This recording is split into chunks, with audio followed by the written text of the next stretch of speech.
Kekerasan seksual bukan lagi isu yang jauh dari kehidupan kita. Ia bisa terjadi di mana saja, bahkan di ruang yang seharusnya aman. Tidak selalu berbentuk tindakan fisik, kekerasan seksual juga bisa hadir lewat kata-kata candaan atau perilaku yang dianggap sepele. Tidak semua hal yang dianggap biasa benar-benar bisa dibenarkan. Ada kata-kata yang dilontarkan tanpa pikir panjang, dan ada situasi yang dibiarkan seolah bukan masalah yang sering kali luput disadari. Hal-hal tersebut bukan hanya persoalan etika, tetapi juga bagian pelanggaran hak asasi manusia. Setiap individu memiliki hak untuk merasa aman, dihargai, dan terbebas dari perlakuan yang merendahkan. Dan apa yang dianggap sepele bisa berdampak lebih besar dari yang kita kira. Melalui podcast ini, kita hanya akan mendengar tapi juga belajar untuk lebih peka, lebih sadar, dan lebih bertanggung jawab. Halo teman-teman, selamat datang di Podside, Podcast Inside.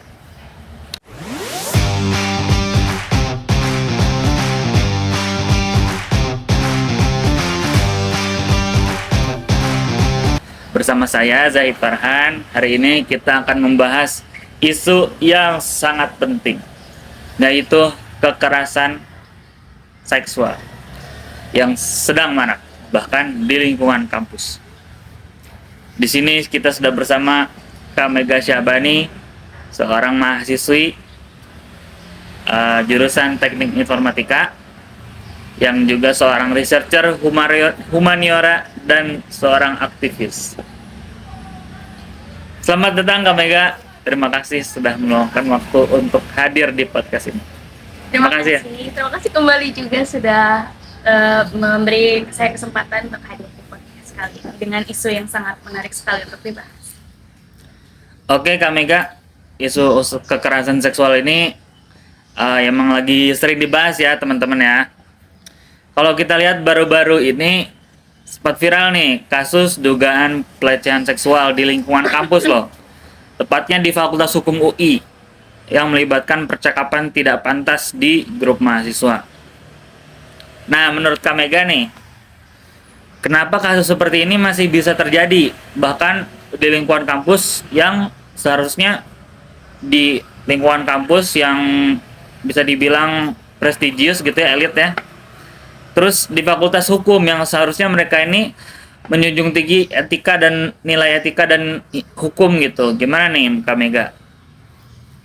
Menurut saya, kenapa kasus seperti ini masih marak terjadi? Pertama adalah kurangnya peran orang tua dalam mendidik anak.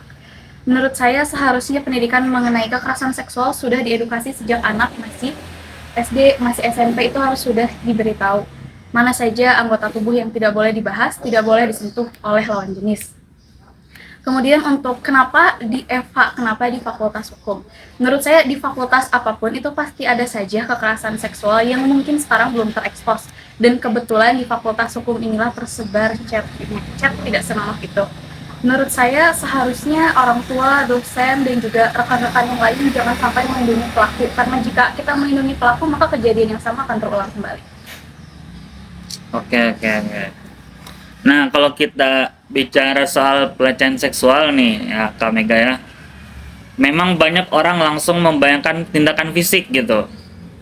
Padahal dalam keseharian di lingkungan kita sendiri, kita mungkin pernah mendengar komentar-komentar yang sebenarnya ambigu gitu, bahkan mengarah ke pelecehan, tapi sering dianggap biasa. Menurut Kak Mega, seberapa serius sih bentuk pelecehan verbal yang seperti ini, pelecehan-pelecehan yang selain pelecehan fisik gitu? Menurut saya, pelecehan verbal itu sama seriusnya dengan pelecehan fisik. Pelecehan verbal itu pasti dianggapnya itu bercandaan doang. Karena saya juga sering melihat di lingkungan saya sendiri ada beberapa oknum yang suka bercandanya itu ambigu ya. Saya harap sih mereka tahu bahwa pelecehan verbal itu bisa sangat fatal, bisa membuat trauma, dan jika pelaku berani melakukan pelecehan secara verbal, maka ada kemungkinan pelaku juga berani melakukan tindak pelecehan secara fisik. Itulah yang harus kita waspadai. Jadi menurut saya, pelecehan verbal itu sama seriusnya dengan pelecehan fisik. Oke, kalau dipikir-pikir nih Kak Mega, memang kadang situasi seperti ini justru muncul ya, bahkan mungkin saat proses belajar berlangsung gitu.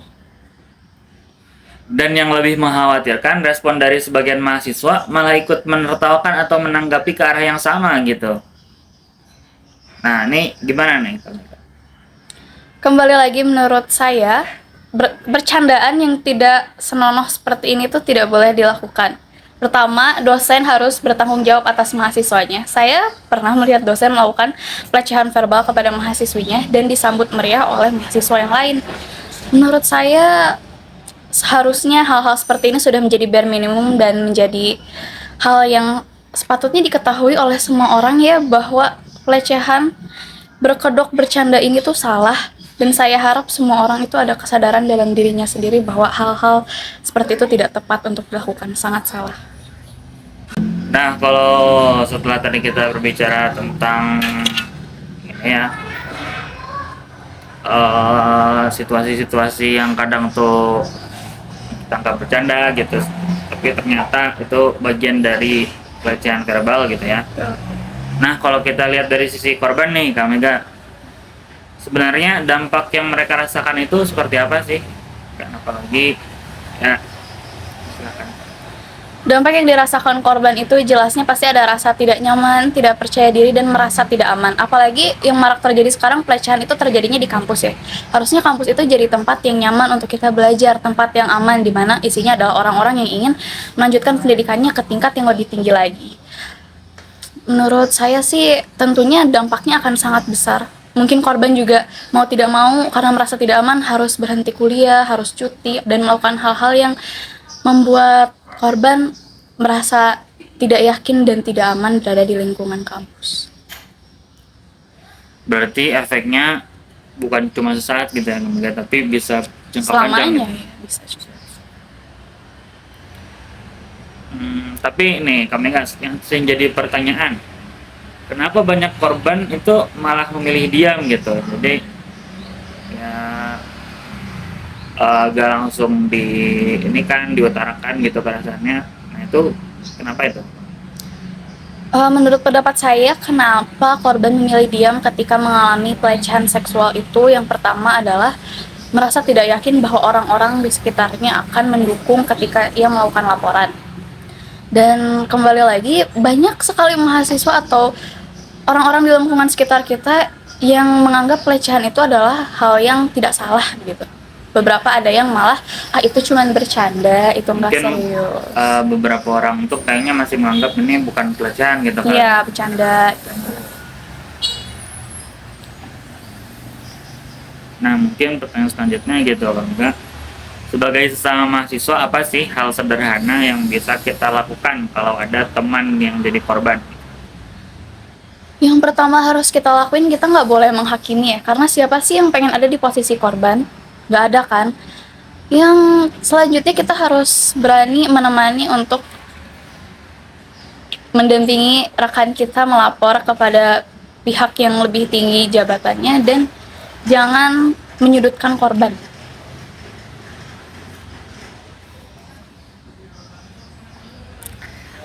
Berarti peran lingkungan itu sangat penting ya Kak Mega?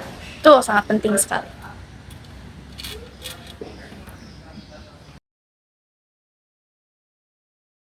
Nah terakhir, menurut Kak Mega nih, sebagai closing statement ya teman-teman, apa yang perlu diperbaiki di lingkungan kampus terkait isu ini?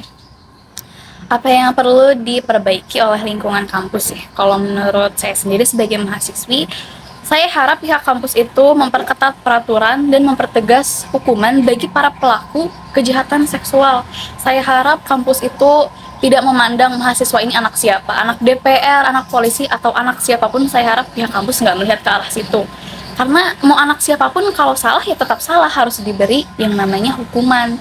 Saya harap juga pihak kampus itu tidak menutup-nutupi masalah atau kelakuan mahasiswanya yang tidak pantas dilakukan gitu. Saya harap mereka diberi hukuman yang setimpal dan serta memberikan pendampingan terhadap korban yang